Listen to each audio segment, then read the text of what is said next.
नमस्कार फ्रेंड्स। अब मैंने दोस्तों बोला आहिस्ता आहिस्ता कम कर रहा हूँ क्योंकि मोदी जी ने बोला है।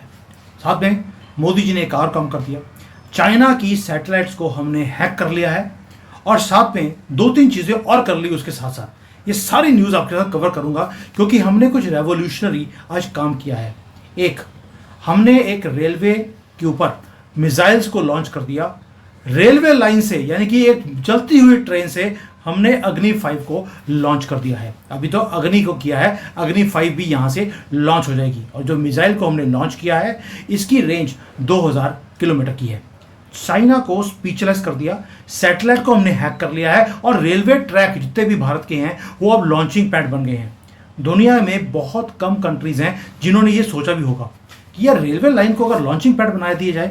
और ऑपरेशन सिंदूर में हमने कोई कमाल किया था चाइना के खिलाफ। ये सारी बातें आज 4-5 चीजें हैं जो आपको दूंगा। पूरा गुलदस्ता मोदी जी ने कैसे प्लान किया हुआ है, भाई कमाल है हमारा डीआरडीओ। अब आते हैं कि जब दुनिया सो रही थी, इंडिया ने क्या किया, वी क्रिएटेड हिस्ट्री। हमने टेस्ट किया अग्नि मिसाइल को, रेलवे ट्रेन से, चलती हुई ट्रेन से हमने मिसाइल को लॉन्च कर दिया। ये 2000 किलोमीटर का मतलब है, पाकिस्तान तो जो 300 किलोमीटर ही है, उसकी विड्थ 300 किलोमीटर की है, यानी कि चाइना के बीजिंग तक हम आराम से पहुंच सकते हैं। दोस्तों ये कोई नॉर्मल मिसाइल टेस्ट नहीं है।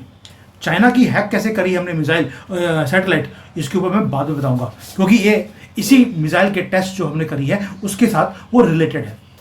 ये गेम चेंजिंग एक चीज़ है दोस्तों, जिसने शॉक वेव भेज दिए हैं पाकिस्तान में भी और चाइना में भी। उसका रीज़न क्या है, अब सोच के देखिए कि रेलवे को आपने लॉन्च पैड की तरह यूज़ कर दिया। रेवोल्यूशनरी आइडिया जिसका भी है। ट्रेडिशनल मिसाइल सिस्टम्स को आपको जो करना है, आपको उसके लिए फिक्स्ड लोकेशन होती है, वो स्टेशन होते हैं एक जगह पर, और जो दुश्मन की जो सैटेलाइट है वो उसको ट्रैक करती है कि आपके लॉन्च पैड्स कहाँ हैं। हमारी हर मूवमेंट को वो मॉनिटर करते हैं और फिर प्रिसाइज कोऑर्डिनेट्स, यानी कि जगह का उनको लोकेशन पता लगती है तो उसके ऊपर अटैक किया जाता है। लेकिन अगर ट्रेन को लॉन्चिंग पैड की तरह यूज़ किया जाए, ट्रेन तो चल रही है, वो कहाँ से आई, कहाँ चली गई, कहाँ से उसने लॉन्च किया, किसी को पता ही नहीं है। अब इसका सैटेलाइट के साथ लिंक क्या है उसके ऊपर भी आऊँगा मैं। अब ये इम्पॉसिबल क्यों होता है ट्रैक करने के लिए, क्योंकि भारत के पास 68,000 किलोमीटर 68,000 किलोमीटर का हमारे पास ट्रैक्स हैं, रेलवे ट्रैक्स। अब होगा क्या, जो एनिमी है उसका सैटेलाइट आया हमारे रेलवे लाइन के ऊपर से निकल के चला गया। जब वो चला गया उसके बाद हमने लॉन्च कर दिया, क्योंकि जो मिसाइल है वो तो जो वैगन है, ये देखिए आप, ट्रेन का जो डब्बा होता है उसके अंदर छुपी हुई है। ट्रेन के डब्बे का जो ऊपर की छत है वो खुलती है, मिसाइल निकलती है, छत फिर बंद। कोई सैटेलाइट इसको मैच ही नहीं कर सकती, ट्रैक ही नहीं कर सकती। वो प्रोडिक्ट नहीं कर सकते कि अगली स्ट्राइक कहाँ से आएगी। सोच के देखिए, पंजाब, जो पाकिस्तान का पंजाब है, उस एरिया में वो ट्रैक कर रहे हैं कि कहाँ से मिसाइल आ सकती है। एक दिन तमिलनाडु से आई, अगले दिन यूपी से योगी जी ने भेज दी, तीसरे दिन असम से बिस्वा जी ने भेज दी। मतलब कि अब तो ये होगा कि हमारे जो डिफरेंट स्टेट्स हैं वो बोलेंगे पहले मैं भेज रहा हूँ मिसाइल, और पाकिस्तान को समझ नहीं आएगा मैं अटैक करूँ कहाँ पर। स्ट्रेटेजिक एडवांटेज इमेंसली हमें मिलेगा। एक तो कॉस्ट इफेक्टिव है, आपने 5 मिसाइल भेजी और 5 वहाँ पे टुकड़े हो गए पाकिस्तान के, काम खत्म। Maximum impact with minimum spending. और जो लॉन्च पैड्स हैं, जैसे S-400 है, S-400 खड़ा होता है तो चाइना के जो सैटेलाइट्स थे वो इसको ट्रैक कर रहे थे। हमने क्या किया, उसके सैटेलाइट्स को हमने हैक किया। वो कैसे, ऑपरेशन सिंदूर में क्या हुआ कि जो ये मास्टरपीस है, ये जो इंटेलिजेंस का मास्टरपीस हमने शोकेस किया है चाइना को। अभी जो हमने रेलवे की मिसाइल्स करी, ये कैसी आई, ये तो टिप ऑफ द आइसबर्ग है दोस्तों। आपको लगेगा वो बड़ी न्यूज़ है, ये हमने रेलवे के ऊपर से मिसाइल लॉन्च कर दिया, ये कुछ भी नहीं है। मैं आपको बताता हूँ कि ये जो मिसाइल हमने करी है रेलवे से, वो करनी क्यों पड़ी और उसका रीज़न क्या था। ऑपरेशन सिंदूर के अंदर हमने एक चीज़ देखा कि जो चाइना है उसकी जो सैटेलाइट्स हैं वो बार बार हमारे कंट्री के ऊपर से निकल रही थी। वो ट्रैक कर रहे थे कि हमारा S-400 डिफेंस सिस्टम कहाँ पे खड़ा है, और वो लोकेशन को पाकिस्तान के साथ वो शेयर कर रहे थे। अब हमारी इंटेलिजेंस की देखिए, इंडियन इंटेलिजेंस का जो सुपीरियरिटी है वो कितनी है। हमने क्या किया कि जो चाइना की सैटेलाइट भारत के ऊपर से कब निकलेगी हमें उसका भी पता था।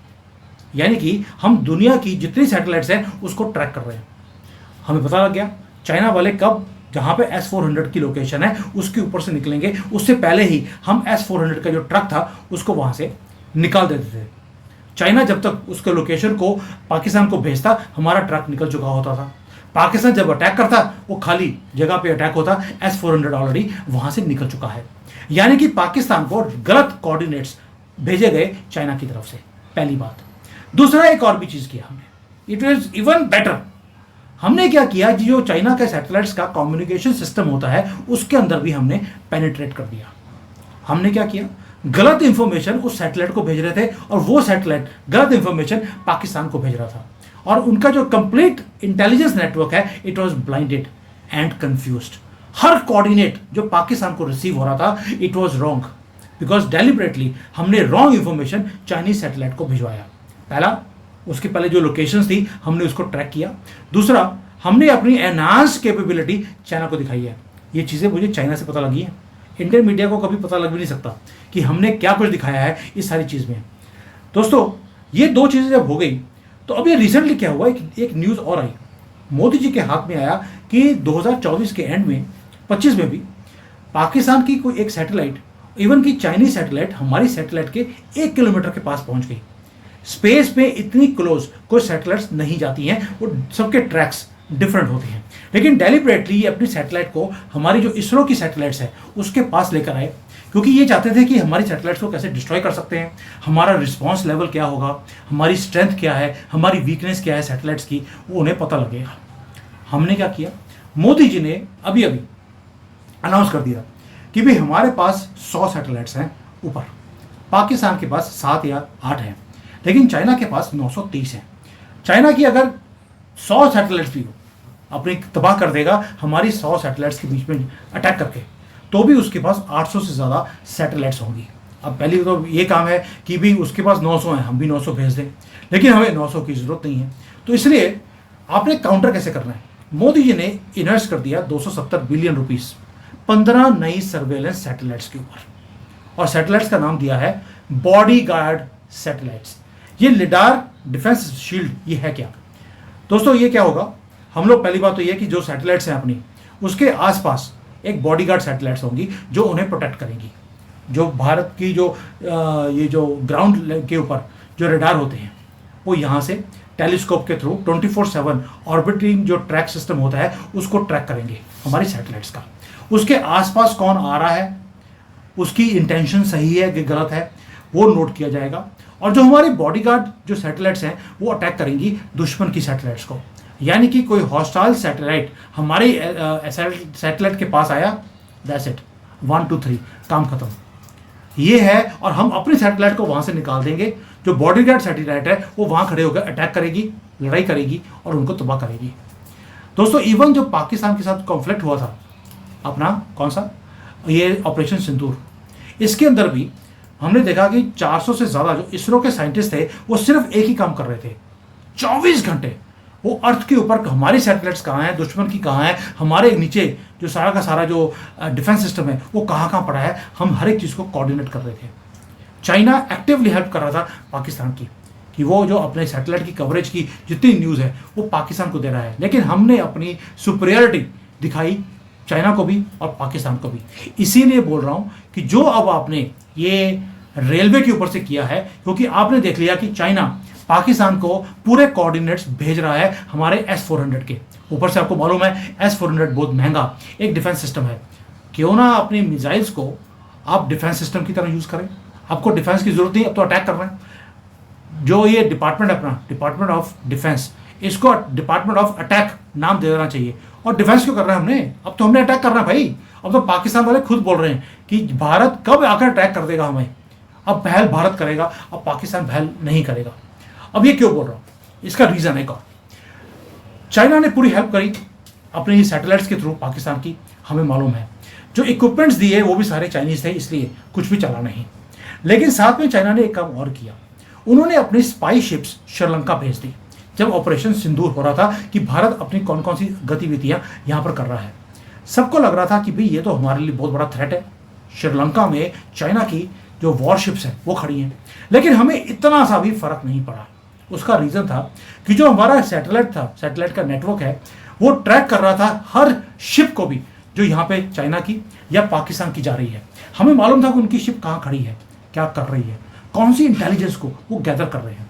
यानी कि जो हमारा स्पेस बेस्ड सर्वेलेंस सिस्टम था वो इतना ज़्यादा स्ट्रांग था कि वो इनका जो चाइना का स्पाई मिशन था वो ओपन बुक बन गया। वो कुछ भी कर नहीं पाए, ना पाकिस्तान की हेल्प कर पाए, ना ही कोई इंफॉर्मेशन गैदर कर पाए। और जो इंफॉर्मेशन गैदर करी, हमने सैटेलाइट को किया हैक, उसमें जिब्रिश डाल दिया। जो इंफॉर्मेशन चाइना के पास और पाकिस्तान के पास पहुंची वो सारी गलत थी। दोस्तों ये सिर्फ बिगिनिंग है भारत के डिफेंस ट्रांसफॉर्मेशन की। हम अपने आप को प्रिपेयर कर रहे हैं कल के एआई पावर्ड वॉर के लिए, क्योंकि फ्यूचर में जो वॉर होगा वो एआई का होगा। अब वो ये मिसाइल से और इन चीज़ों से नहीं होगा। और जो हमारी कैपेबिलिटी है जो हम डेवलप कर रहे हैं, हमने किसी से बोरो नहीं करी, किसी से कॉपी नहीं करी। मोबाइल मिसाइल प्लेटफॉर्म, वो भी रेलवे के ऊपर, स्पेस बेस्ड डिफेंस सिस्टम, वहाँ पे बॉडीगार्ड आप सैटेलाइट्स भेज रहे हैं, बल्कि आप अपने आप को फ्यूचर के लिए आप तैयार कर रहे हैं। कैसे कर रहे हैं? अभी आपने नासा के साथ एक सैटेलाइट भेजी ऊपर जिसका नाम था निसार प्रोजेक्ट। भाई आप सोच के देखिए, एक एडवांस स्पेस टेक्नोलॉजी आप अमेरिका के साथ को डेवलप करते हैं, ऊपर भेजते हैं। किस काम के लिए? Surveillance of the whole world. अब अमेरिका आपकी हेल्प कर रहा है सर्वेलेंस पे। और ये जो सारी सॉल्यूशंस हैं ये हमने डेवलप करे। अब तो नासा बोलता है आपको कि भैया मेरे साथ थोड़ा सा एक एग्रीमेंट कर लो यार, हम इकट्ठे कुछ डेवलप कर लेते हैं। यानी कि भारत की space innovation combined with strategic planning ये डिफरेंस क्रिएट कर रही है पूरे डिफेंस के अंदर। और एनिमीज जो हमारे दुश्मन हैं वो इसको पेनिट्रेट नहीं कर सकते। दोस्तों एक और चीज़ है, आप सोच के देखिए हमने क्या अचीव किया। ओशन डेप्थ्स में से लेकर स्पेस में जो हमारी सैटेलाइट्स हैं उनको बचाने का काम। India has created overlapping layers of defence and intelligence. Chinese satellites ने स्पाई करने की कोशिश करी, हमने उसी का स्पाइंग करना शुरू कर दिया। हमने एक एक चीज़ उनकी काउंटर करी है, उनको ट्रैक किया है। पाकिस्तानी फोर्सेस ने अटैक करने की कोशिश करी हमारे ऊपर, हमने उन्हें रॉन्ग इंफॉर्मेशन दिया और वो हवा में तीर चलाते रहे। एनिमी की स्पाई शिप्स हमारे नेबरहुड में आती हैं और हमें इतना सा भी फर्क नहीं पड़ता, उनकी सारे ट्रैक्स को हमने उजागर कर दिया। Railway missile launch is adding another dimension. हमारी जो अब स्ट्राइक कैपेबिलिटी है वो मोबाइल है, अनप्रडिक्टेबल है और कॉस्ट इफेक्टिव है। कौन सी ट्रेन कहाँ पे चलेगी पूरे भारत में और कहाँ से अटैक करेगी ये तो अब हमें भी पता नहीं है। 2000 किलोमीटर की रेंज हमने बोला है कि 2000 किलोमीटर की इसकी रेंज है। यानी कि आप असम से मिसाइल लॉन्च करेंगे पाकिस्तान के ऊपर, उनको पता नहीं लगेगा। और ये स्टेल्थ मिसाइल्स बनने वाली हैं। स्टेल्थ का मतलब है कहाँ से आई और कहाँ से इनके पिछवाड़े में घुस गई, किसी को पता लगेगा नहीं। और यही है पोटेंशियल जो आपने क्रिएट कर लिया है। अब इसका मतलब क्या है? इसका मतलब है अब आप वॉर करेंगे कॉस्ट इफेक्टिव। बाकी गुजरातीपन यार मुझे समझ आता है कि किफ़ायती काम करते हैं, लेकिन युद्ध में भी किफ़ायती, तो ये तो हद हो गई सारी चीज़ों की। बट जो ट्रेडिशनल डिफेंस सिस्टम्स है अब हमें उसकी ज़रूरत नहीं पड़ेगी इस रेवोल्यूशन के बाद। हमारा जो मैसिव इंफ्रास्ट्रक्चर आपने इन्वेस्ट किया है पूरे रेलवे पे, इवन की जो हमारे हाईवेज हैं उनको आपने एयरपोर्ट की तरह मैं कन्वर्ट कर दिया। मैं पीछे पूर्वांचल एक्सप्रेस पे गया था, मैं वहाँ पे 2 जगह पे मैंने देखा कि वहाँ पर प्लेन लैंड करने के ट्रैक्स बने हुए हैं, जैसे एक वो होता है एयरपोर्ट के ऊपर। यानी कि एयरपोर्ट के साथ साथ हाईवेज को आपने रनवे बना दिया, रेलवे लाइंस को आपने लॉन्चिंग पैड बना दिया, और जो एग्जिस्टिंग रेलवे नेटवर्क है उसी को आप मिसाइल लॉन्च करने के लिए यूज़ कर रहे हैं। एक भी एक्स्ट्रा पैसा आपने यूज़ नहीं किया है। और इसी को मैं गुजराती स्ट्रेटेजिक जीनियस बोलता हूँ। यानी कि हम मैक्सिमम इम्पैक्ट मिनिमम एक्सपेंडिचर पे काम कर रहे हैं। और ऑपरेशन सिंदूर में हमने डेमोन्स्ट्रेट भी किया है इस चीज़ को परफेक्टली कि बिल्कुल कम इक्विपमेंट्स हमने डिप्लॉय करे। हमारे पास बहुत कुछ था, हम तबाह कर सकते थे पाकिस्तान को, हमने नहीं किया क्योंकि तबाह करने का टाइम अभी उनका आया नहीं है। जिस दिन हमारे अंदर आ गया कि इनको तबाह करना है, वो 1000 साल से इनको तबाही कर रहे हैं हम लोग। ये आज तक हमारा गज़वे हिंद कर नहीं पाए, ना ही अगले 1000 साल तक ये कभी कर सकते हैं। वैसे तो इनके 1000 साल रहा नहीं, 1400 साल की इनकी हिस्ट्री थी, वो खत्म हो गई। अब ये कुट खाएंगे, पंजाबी भी बोलते हैं कुट खाना, अब ये कुट खाएंगे यानी कि मार खाएंगे।